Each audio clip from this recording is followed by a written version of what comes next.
Like, why don't we connect now on this like deeper moment and this deeper level, because I get what you're going through kind of deal. Yeah, that's actually a really good point. And like for me, it's like my situation is a bit interesting where like I am doing swimming. I had swim lessons, but then I also had my online platform, and then I opened up my Facebook community to do like online, like quick 5-minute live workouts to keep the community kind of engaged. So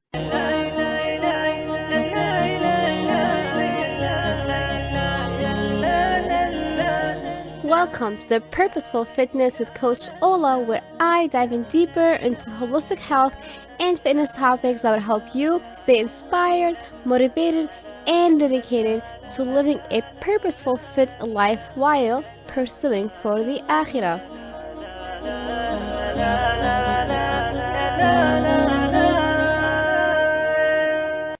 Hey everyone, welcome to episode number 50 with Coach Ola. And today's episode and guest is a very exciting episode to talk about, which is for the swimmers and mental health. And you guys all know how huge I am on mental health, and now it's even more special for me to come and talk about it for the swimmers and the swimming world. Today's guest is Abbie Fish, who founded Swim Like a Fish in 2019 after 25 years plus of success in competitive swimming. From qualifying for the Olympic trials to working at a USA Swimming headquarters and coaching at the race club, Abbie has been on all sides of the sport. She is a University of Georgia double Dawg, where she swam and graduated with her MS and BS degrees. Abbie continues to further her knowledge on stroke mechanics by studying, researching, and staying on top of the newest trends on technique. Abbie has worked with clients as young as 5 and up to 90 years old. She believes that anyone with a heart to train can and will benefit from technical advice. Yes, and I'm so excited because we talked about how she got into it and the reality of anxieties and mental health on the rise for the swimmers, so that we can all come together, support one another, because it is very, very true that being out of the water is actually challenging for a lot of us who are either swimmers, swim coaches, or people who love to be in the water. Without further ado, let's welcome Abbie. Hey Abbie, welcome to the show. How are you today? I'm doing well. How are you? Fine, thank you. It's so amazing to have you on. Last time we talked was an Instagram Live, and it was really fun. So thank you for coming back as a podcast guest. It's awesome. No problem. Yeah, happy to be here. Yeah, tell us about yourself and what you currently do. So I am a virtual swim coach, and a lot of people when they hear that at first are like, what? But yeah, basically I run an online business. It's called Swim Like a Fish, and to pun off my name is Abbie Fish. But yeah, basically I help people get faster on swimming through online courses, tutorials, and virtual education. I do a lot of video analysis within all of those three components, but my goal is to let people, no matter where they are in the world, have access to what I think is great content and good coaching so everybody can get faster. Yes, and what I love about you and why having you on my show is amazing, because you're all about sharing your vulnerabilities, and that's what I like about as well. So now that we are with this coronavirus epidemic, how has it been so far with you and swimming with dry land? Yeah. So it's obviously been tough. I think I am blessed with just the ability to work online, which a lot of people, I think our world is learning about the online realm right now and learning what virtual education, health, and meetings are all about. But some people haven't been there. So it's kind of cool to see that wave and that trend happening.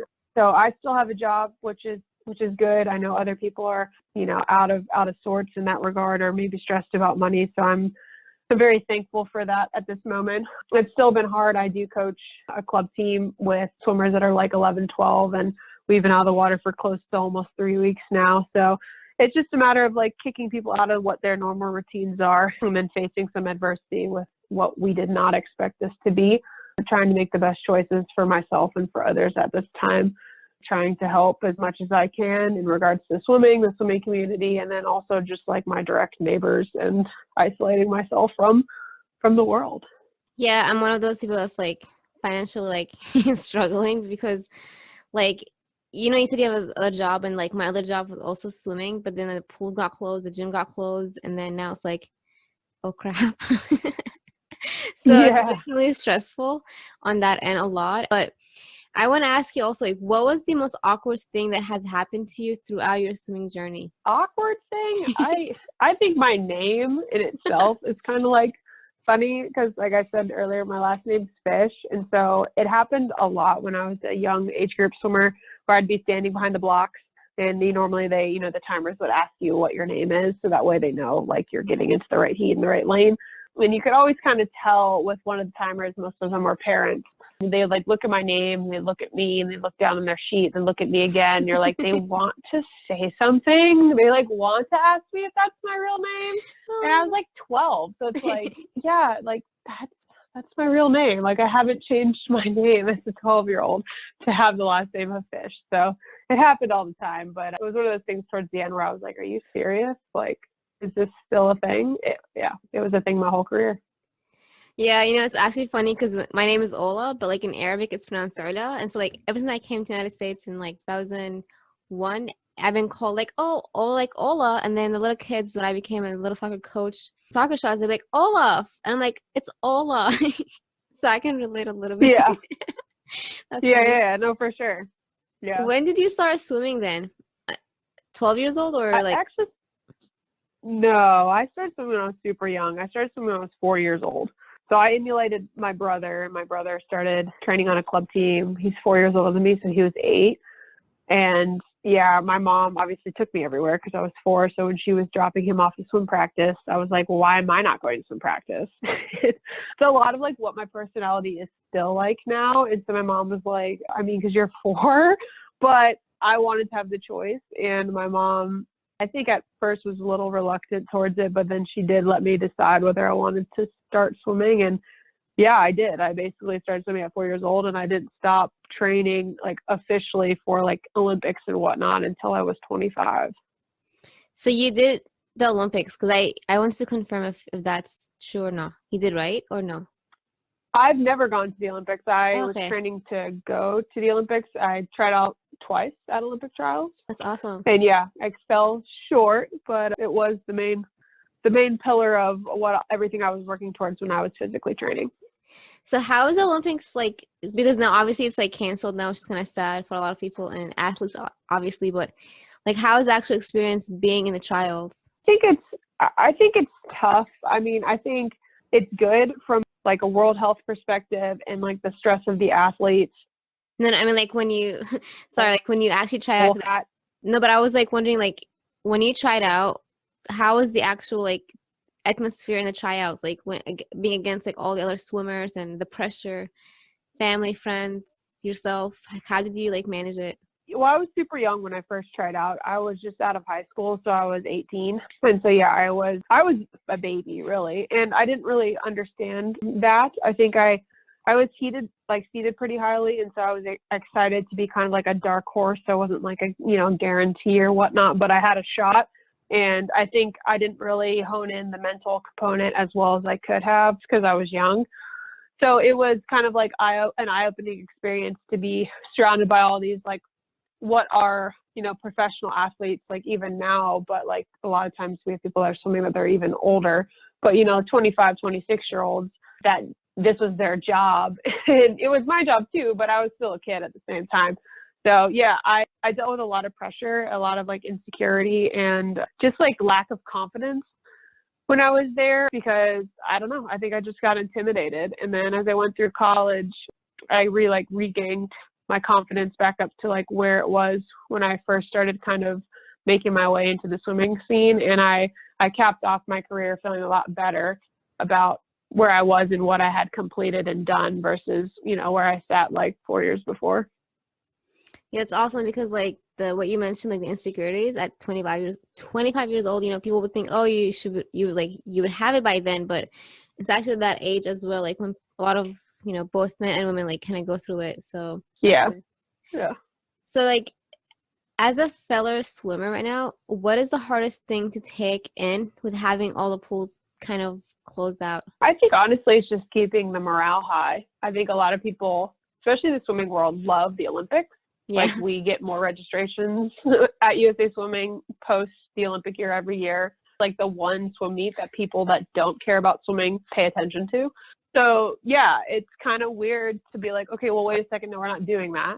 Yeah. Wait a year. And then like now don't train because you can't go to the pool, but like be positive, be happy, like stay safe. So I think it's just a matter of like, as I was saying prior to like the Olympic trials experience, like this is just such a weird time for people. And if I was a swimmer right now and like my goal was to make the Olympic team and I had trained for the last 4 years for a meet that was supposed to happen in 2 months and I was out of the water for 3 weeks, not knowing if that meet still would have happened, I think mentally I would have been going like bananas because I would have been so stressed and just not sure. And like my confidence would have been wavering. I mean, I don't know unless you've ever been on that level of the sport or you are not a swimmer at all, if you could truly understand like the amount of time you spend doing these things to try to make that team. Like it's unreal. And I was talking to one of my friends who's a Paralympian last night about this. I was like,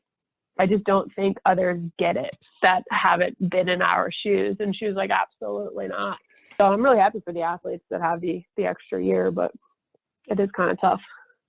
Yeah, I know. Actually, like it's interesting that you mentioned that. Like, even though I never tried for Olympics, I'm actually kind of feeling it myself because I became a certified instructor last summer, like in 2019, and I wasn't able to pass the Red Cross certification course, like the WSI part. So the instructor was like, you need to work on your strokes because I had it completely wrong, like all the basic ones. So I swam so hard, and it was like Ramadan, like fasting, and I pushed my body so much for it. And I became a basic level, like not the butterfly, but just the basic level. And now I'm like, what was the point of this? Like, why did I go through all that pain again?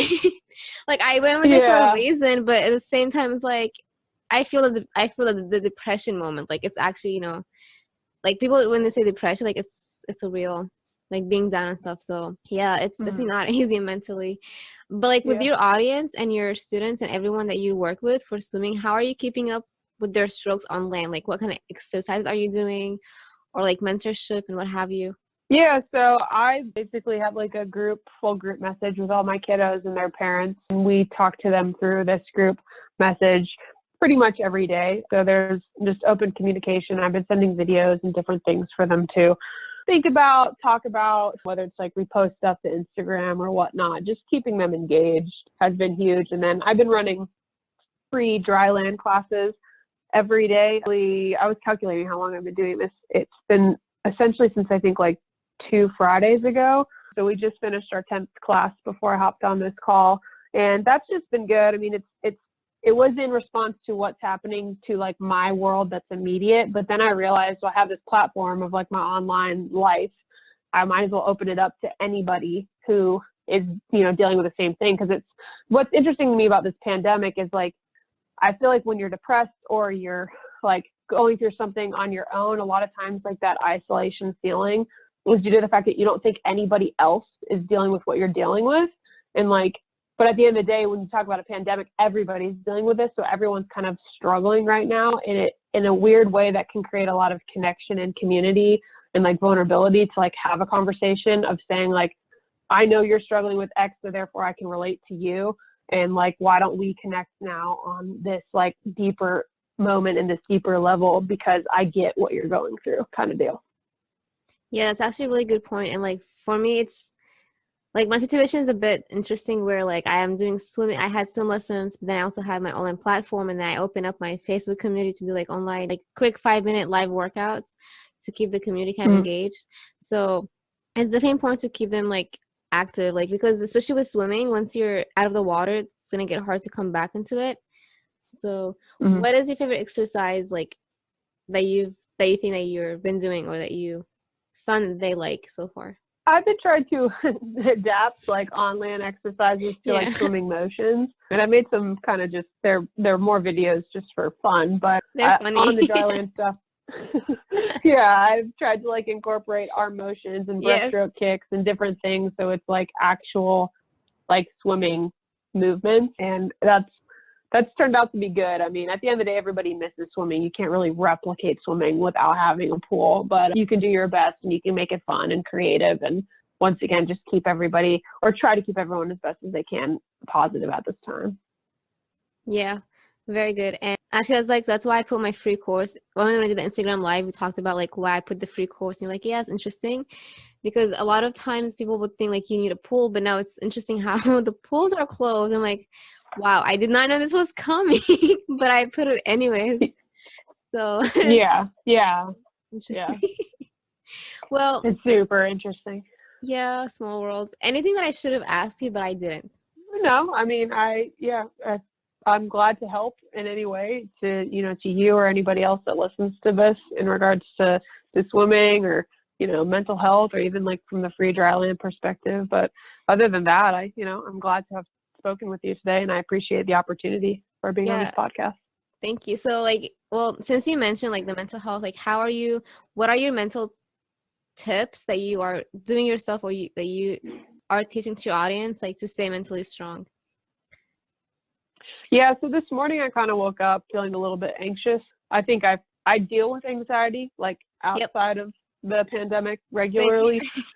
Yeah, and so it's something for me that I have to like keep in check and like kind of be like, yo, how you doing today, kind of thing. And yeah, I really just needed some time this morning to be by myself. And I had a couple friends, I have phone calls and like all these things that are still happening because my world is still running. But I was like, you know what? No, like I need to shut off my phone. I need to do some yoga. I need to just like breathe for a minute and take that time for me, because then I'll be better later in the day or even tomorrow. So for me, I think it's just been a matter of doing like the self-care routine and exercises that I know that I prefer, because everybody has preferences, and then knowing at those moments like when to actually do them. Because it's one thing to be like aware about like, oh, I should like meditate, but then if you never meditate, it really doesn't matter that you know what meditation is. It's like during those times where it's like, I need to take a step back, I need to be here for me, and I need to show up better for others, then like do it, but it's harder when you're anxious to make those decisions. It's easier to do it when everything's good and everything's great and you're feeling good that day.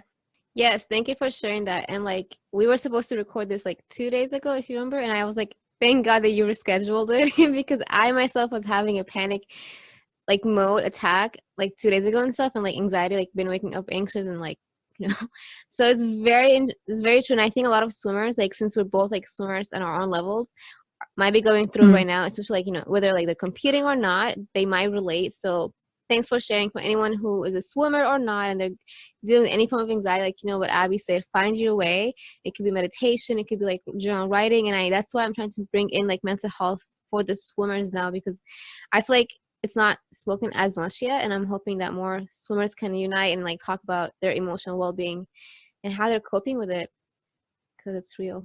Yeah, no, for sure. I love that mental health has actually become a topic of discussion in the swimming world. I feel like it's almost a very long overdue discussion to be had. Thank you for your time, everyone. Please follow Abbie. So she's on Instagram as the Fish, right? What's your username again? It's the like THE and then A Fish and then the number 1. It's basically like the Abbie Fish one, but it's an A instead.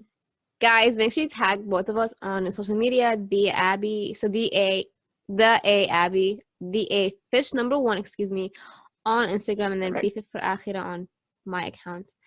Thank you for your time, Abbie, and stay strong. You got this, girl. Yeah, you too. Talk to you soon. Talk to you. Bye-bye. Thank you for tuning in.